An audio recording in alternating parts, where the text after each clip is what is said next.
Praise lord. దేవాతి దేవునికి వందనాలు.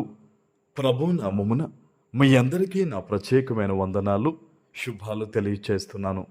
ఈ దినము కొరకు ఏర్పాటు చేయబడిన దేవుని వాగ్దానము 85వ కీర్తన 9వ వచనము.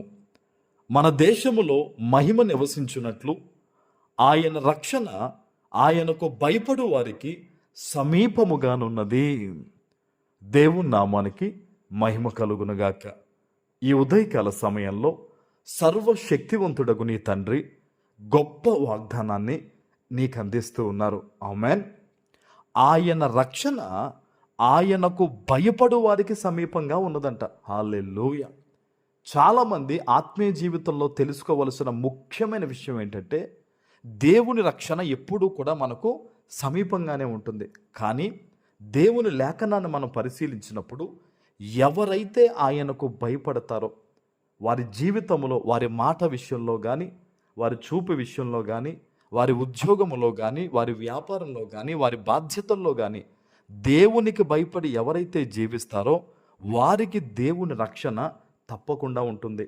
ఎవరైతే ప్రభు పేరిట మేము దేవుణ్ణి నమ్ముకున్నామని చెప్పుకుంటూ లోక సంబంధంగా జీవిస్తారో వారికి దేవుని రక్షణ ఉండదండి.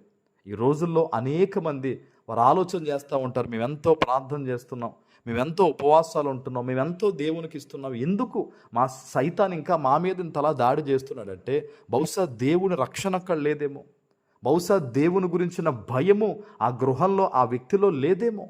ఈరోజు నువ్వు ఆలోచన చేసుకోవాలి, నేను దేవునికి భయపడుతున్నానా లేదా అనేది. దేవుని యొక్క ఆశీర్వాదము వారి బిడ్డలకు సొంతమే.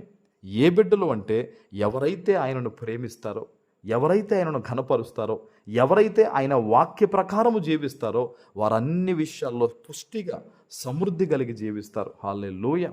మీరు పాత నిబంధన కానీ కొత్త నిబంధన కానీ భక్తుల జీవితాలు మీరు చూసినప్పుడు ఆయన యందు భయభక్తులు కలిగిన వారు ప్రతి ఒక్కరూ కూడా ఇబ్బందులు వచ్చినా దాటారు, సమస్యలు వచ్చినా దేవుడు మేలుగా చేశాడు. వారు పట్టుకున్న ప్రతి విషయంలో కూడా వారు ఆశీర్వదించబడినట్లుగా మనం చూసాం కదా. అబ్రహాము కానీ, ఇస్సాకు కానీ, యాకోబు కానీ మీరు వారి జీవితాలు చూడండి. ఆది కాండము నుంచి మొదలయ్యి వారి జీవితాల్లో సమృద్ధి ఉంది. ఇశ్రాయేలీయులు కూడా దేవునికి ప్రార్థించినప్పుడు, దేవుని తట్టు తిరిగినప్పుడు వారి దాహాలు తీర్చబడ్డాయి. ఈరోజు ఎక్కడ నుంచి నువ్వు దేవుని వాగ్దానాన్ని వింటూ ఉన్నావో మొట్టమొదటగా మనం వేసుకోవాల్సిన ప్రశ్న, నేను నిజంగా దేవునికి భయపడుతున్నానా లేదా? నేను నిజమైన క్రైస్తవునిగా అంటే క్రీస్తును వెంబడించే వ్యక్తిగా నేను ఉన్నానా లేదా అనేది నీకు నువ్వు ప్రశ్నించుకోవడం ద్వారా నీ జీవితంలో ఒక గొప్ప మేలు రోజు పొందుకుంటావు. ఆమేన్.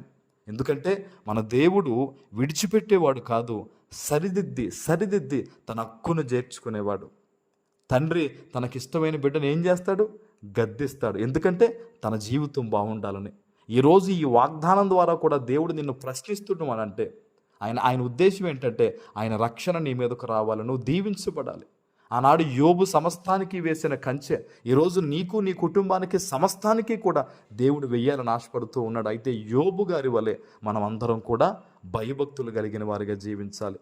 నువ్వు ఎప్పుడైతే ఆ నిర్ణయం తీసుకుంటావో దేశములో మహిమ నివసిస్తుంది. అంటే నీ కుటుంబములో నీకు కలిగిన సమస్తములో కూడా దేవుని మహిమ దిగుతుంది, దేవుని ఆశీర్వాదం వస్తుంది, దేవుని వెలుగుంటుంది, దేవదూతల కాపుదలుగా ఉంటారు. హల్లెలూయా. ఆయనకు భయపడదాం, ఆయన మహిమను మనం పొందుకుందాం, దీవెనకరంగా మనం అందరం ఉందాం. అట్టి రీతిగా మీరుందురుగాక. ఆమేన్. ప్రార్థన చేసుకుందాం. పరిశుద్ధుడు అయిన మా తండ్రి, ప్రేమ కలిగిన ప్రభువా, మీకు స్తోత్రాలు. ఈ ఉదయకాల సమయంలో మీరు ఇచ్చిన గొప్ప వాగ్దానము ప్రతి బిడ్డ జీవితంలో నెరవేర్చి స్థిరపరచమని యేసు నామమును ప్రార్థిస్తున్నాను తండ్రి. ఆమేన్.